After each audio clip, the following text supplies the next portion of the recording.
Ready All to go right, ahead? Oh, great. thanks. Okay, thank you. Welcome to the Education Committee meeting for May 7th. And first, I'm going to read some information to you, and then we'll get started. So if you wish to submit written testimony on any agenda item, please submit your testimony to nursing@dcca.hawaii.gov or hard copy mail to the address on the website. Please we request the submission at least 24 hours prior to the meeting to ensure that it can be distributed to the board members. Internet access. To view the meeting and provide live testimony, please use the link at the bottom of the agenda. You will be asked to enter your name. The board requests that you enter your full name, that you may use a pseudonym or other identifier if you wish to remain anonymous. You will also be asked for an email address. You can fill in the field in any entry in the email form. Your microphone will be automatically muted when the chairperson asks for public testimony. They click the raise hand button found on your Zoom screen and indicate that you wish to testify about an agenda item. The chairperson will individually enable each testifier to unmute the microphone. When recognized by the chairperson, please unmute your microphone before speaking and mute your microphone after finishing speaking. Phone access. If you cannot get internet access and you want to get audio only access by calling the phone number listed at the top of the agenda. Upon dialing the number, you will be prompted to enter the meeting ID, which is also listed on the top of the agenda. After entering the meeting ID, we'll ask to either enter the panelist number or wait to be admitted to the meeting. When the chairperson asks for public testimony, please indicate you want to testify by entering star and then 9 on your phone. After entering star and then 9, a voice prompt will let you know that the host of the meeting has been notified. When recognized by the chairperson, you may unmute yourself by pressing star 6 on your phone. A voice prompt will let you know that you are unmuted. Once you've finished speaking, please enter star 6 and again mute yourself. For both internet and phone access, when testifying, you will be asked to identify yourself or any organization, if any, that you represent. Each testifier will be limited to 5 minutes of testimony per agenda item. If connection is lost for more than 30 minutes, the meeting will be continued on a specified date and time. That information will be provided to you on the board's website. All right, so I'd like to call this meeting to order, and roll call is Sherry Shields Hansen, Chair of EC Committee, and also Carrie Oliveira, Present. present. So we are both present. We have a quorum, so we may start our meeting. So we are going to, if it's okay, I would like to defer the session minutes of December 4th until a future meeting. Do I need a motion for that, or can I just, Nope. okay? And then I would like to also defer our discussion regarding remedial and NCLEX course availability, if you will, because I think that will take more time.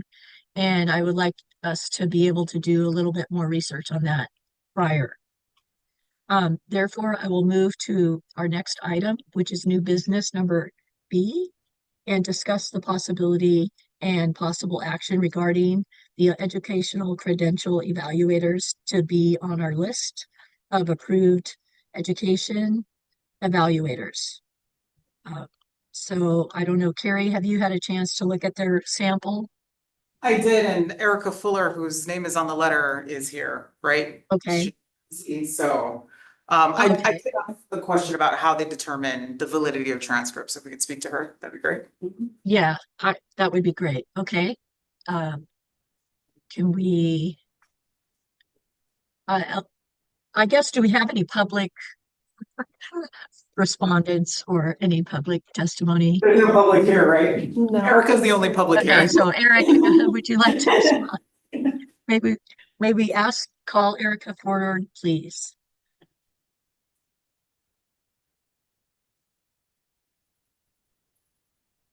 Can everyone see me and hear me? Hello, Erica. Yes, Hello, ma'am. everyone. How's everyone Hello. doing this morning? I'm very well. How Good. are you? Thank you for being here. We just have a few questions about Sure, your evaluation process. absolutely. Um, Carrie, do So, you want to start? yes, hi. I'm Carrie. I'm one of the board members. The As you can imagine, we are concerned with the verification of the validity of transcripts. Of course. Operation Nightingale has us a little bit wigged out about that. So I'm just wondering how your organization goes about making sure that what you're looking at is a valid transcript, especially in conditions where the school that the transcripts might be coming from may no longer be operating. Sure. So, all documents from ECE are primary source verification. Mhm. What I mean by primary source verification, there are different methodologies that we deem as primary source. One comes directly from the school. And take a step back. We all before we receive transcripts, we had a education form that is attached that has to be attached to the transcripts. And the education form is going to have the breakdown of theoretical instruction, the 5 domains of areas of nursing, and then additional coursework and science courses. So that's one form with a release from the applicant. With the transcripts, we're asking for primary source verification directly from the institution. It can come one way, a few ways. One, through trackable mail. Second, we also can have that come through our verification email that we have directly that we work with schools for our portal. And also as an identifier, all of our documents that we have a QR code. So on that actual form, it has a QR code, so we're able to vet that that's the actual person that is sending those documentation. At an added layer, we have a robust database with seals and signatures across all countries. So what happens is that when those documents come to our organization, we have a document forensics department that will look at the seal from the school. They'll also look at the signatory that signed off on the form that we had filled out, and also the transcripts as well, to vet that it came directly from the actual school. We also have an identity document that we have in our forensics department that also matches the identity. So they'll submit to us copies of their license, their two pieces. It could be their birth certificate, passport, driver's license. So you have the education from the school. We then vet it with the identity that the applicant comes through to make sure that we're mitigating fraud that comes to our organization. That's if the school is open. The next question is, okay, so let's say a school closes. We know that we have a lot of schools that have closed, especially our applicants that are educated in the United Kingdom. We know that some of those schools were hospital based, and now they're now in the university. So you're like, well, how do we know that those come from the right source? So once again, robust database. We have a collection of, let's say, for example, the school can't give us that information, like it just doesn't exist. So we have to contact the Nursing and Midwifery Council. We have relationships with the council to make sure that, okay, so someone who has educated, I'm just talking in 1977, school closed, now migrated to a university. We have to ask for that license. So we know that they had the license. So they know that they've received their diploma or certificate, whatever the case may be. That's one piece of identification. We also ask that this say the MNC. So for someone to have graduated from that hospital-based program, what was the benchmark for that type of curriculum? So we have a robust curriculum. We have course descriptions. We have samples of transcripts from previous applicants, and we asked the Nursing and Midwifery Council to give us samples as to what one would have in those domains to be able to get licensed and to have graduated from that hospital-based program. Now, another piece is that you have to, we have a standards committee. So if we have nothing, not a thing, like, well, what do you use? We actually have a professional standards committee that I have created since I've started ECE in October of 2025. That is made up of former regulators from 2 state boards of nursing, US state boards of nursing. We have a nurse educator for LPNs and RNs on our board. And then we also have 2 clinicians that are in the field. So we have a case where we don't have anything. So ECE would have to put together an actual report for your jurisdiction. In that jurisdiction, we will tell you up front that ECE could not gather documents directly from the primary source. However, We have a database that this is the curriculum and a standard that one would use in order to meet the standards for a US nurse. We follow ASIN accreditation models when it comes to ECE, which is a little bit different because we have a sense of fairness. And when I say a sense of fairness is that we know that there's different pathways to the nursing profession. So our standards committee has a document that we use ECE as a guideline to say we need secondary, we need licensure, we need a curriculum that has these different benchmarks. And we will look at someone's holistically, all the different information to put together a report for you to say, listen, this is what we have as the profile for this nurse, and you, Hawaii, you make the decision to license that person. We are not here to be determinative. We're advisory in nature. You may come back to say, Erica, we need additional information. I may say, what do you need? We may need a curriculum. We may need a course description. I don't know where it may need. Or you may tell me, listen, we can't do anything with this applicant. They're going to have to remediate or go back to a U.S. nursing school to make up this education. That's okay. But we'll work together as a partnership to make sure that we vet these applicants for initial and endorsement licensure. And the same thing I said with the other state boards that we are now have been approved with, because North Dakota just approved us, and we have others that have approved us thus far. And I'm pending with Oregon as we speak.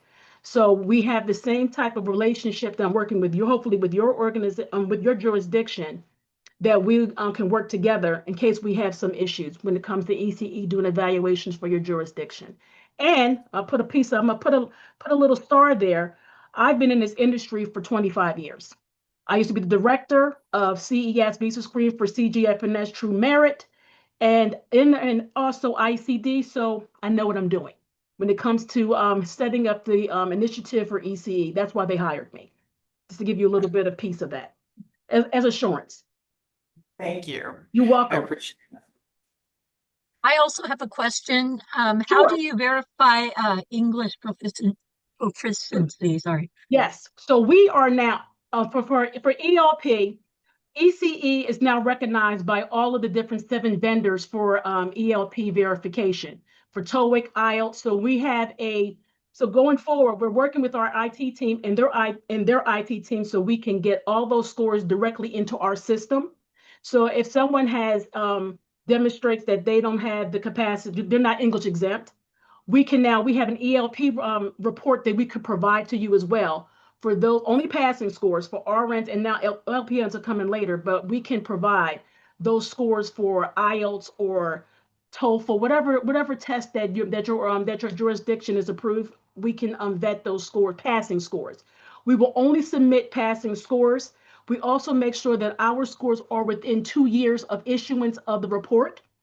And if we do not do combining of scores. So basically, we use the same standards as UCIS when it comes to cut scores for all the different types of vendors. So for TOEFL, we have a cut score. Now we use government requirements. Now we know that some jurisdictions have their own, but we base it. If you do not, you can default it back with us with comes the federal requirements. So we have that capacity to do ELP for you. Right. Because how do you know if they're English exempt? I guess I'll ask that. Sure. So if they're English exempt, you have to follow guidelines. So right now, there are certain countries that are deemed as English exempt. Maybe Canada, except Quebec. We have Ireland, we have the UK. Those are known as English exempt countries. Filipinos, Indians are not English exempt. Therefore, for your jurisdiction, you would say, Erica, they're not English exempt. Textbook, language of instruction, clinical practice is not in English. Therefore, we need an ELP. That's fine. We have the capacity to vet those and to vet those applicants and submit an additional ELP with our CEA report for you as well. Fantastic. Thank you so Yes, much you're for welcome. your excellent information. No Not a doubt problem. about it. Agreed. All right. Great. So with just manner of our committee, Carrie, can we just go ahead? Can I make a motion to accept Yeah. ECE? I mean, I don't know if we have motions necessarily. Yeah, motions. Yes. Go ahead. Okay. I would like to make a motion to accept ECE as on our board's list of approved evaluators. Second. Sherry, we at ECE team, we thank you very much for accepting our report. I would definitely tell our senior leadership that ECE is now going to be a approved credentials evaluation company for the Hawaii State Board of Nursing. I ask that you please just send me over a formal email, something to say that it's official, because I like to track everything. That's the way I do things. But I thank you guys very much. Thank you. We appreciate this, and we're going to have a great partnership and relationship as far as having internationally educated nurses to be licensed in your jurisdiction. Well, thank you very much. Have You're a great welcome. day. You too, everyone. Take care. Okay. Okay. Bye-bye. All right, beautiful. On to the next agenda item, which is applications. Yep. And so I'm making a motion that we go into executive session to discuss the applications for registered nurses. Second. Okay. Yes. Do we need to? Okay. I don't know. Here we go. Well, going.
Sherry. I'm coming.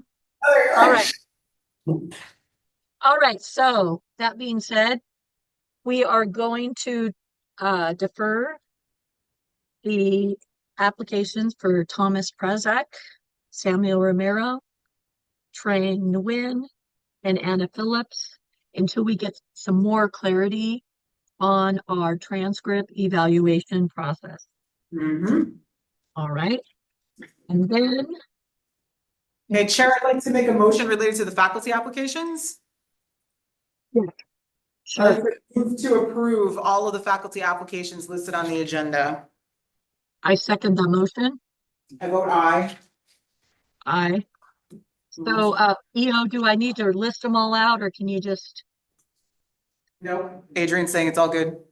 okay? Adrian, thank you. Um,